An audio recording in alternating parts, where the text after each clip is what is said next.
morning, it's March 17th, and this is To My Liberal Friends, and because my wife is Irish, I have to say Happy St. Patrick's Day. Well, last Friday, a bomb went off within the Democratic Party.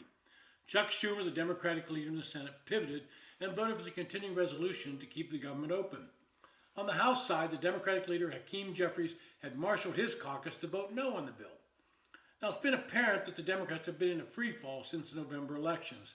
The infighting between the various factions of the party has spilled out into the open.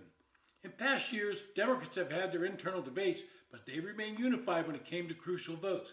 But not this time, and it's opened a schism that might be difficult to close. In a news conference on Friday afternoon, Hakeem Jeffries was asked if the Democrats in the Senate should ditch Chuck Schumer.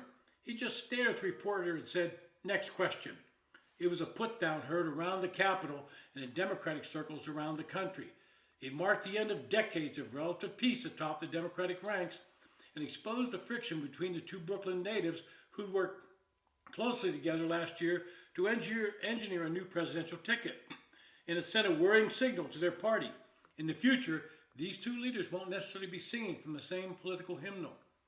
This is all about politics, and anyone who's been around Washington clearly understands the game. The Democrats have voted for the same continuing resolution in the past. It was those votes that got us to last Friday.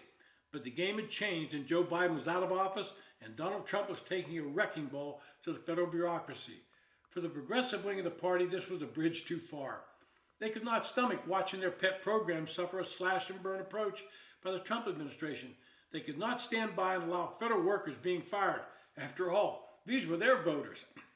But Chuck Schumer has been in politics a lot longer than most of the progressives. He has watched what happens when a minority party, this time the Democrats, refuse to vote to keep the government open. They get the blame.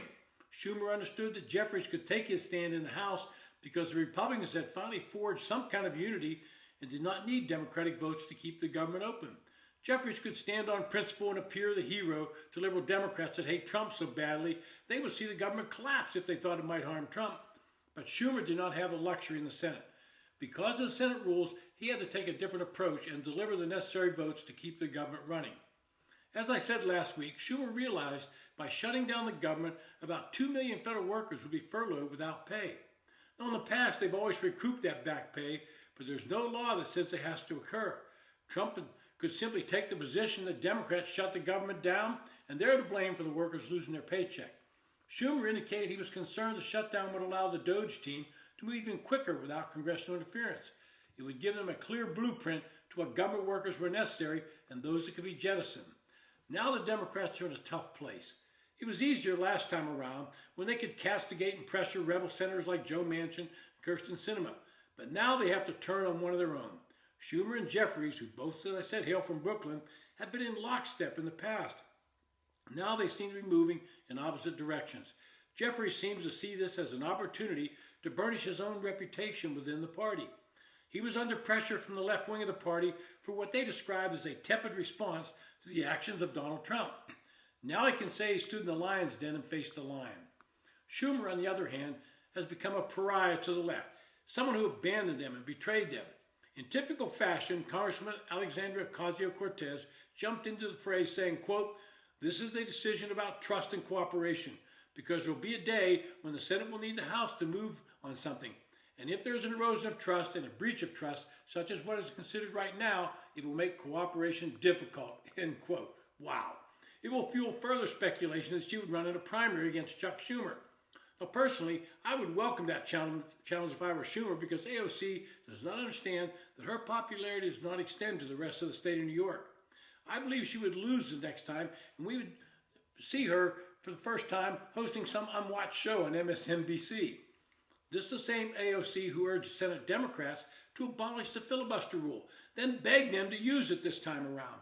This is typical liberal hypocrisy, and she was called out by former Democratic Senator Kyrsten Sinema, who basically saved the Democrats from changing that rule. The bottom line is that Schumer realized that shutting down the government was not going to accomplish anything, something some on the right, the Republican side, should learn from, and voted to move forward.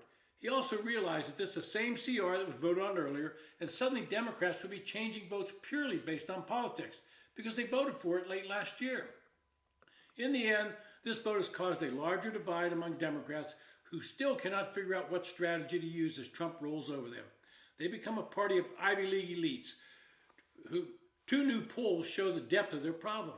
An NBC poll found that 27% viewed the Democratic Party favorably, and to buttress that poll, one by CNN put their favorability at 29%. If you have no message, then eventually you have no voters, and that's where the Democrats find themselves today. This has been To My Liberal Friends. Thanks for listening.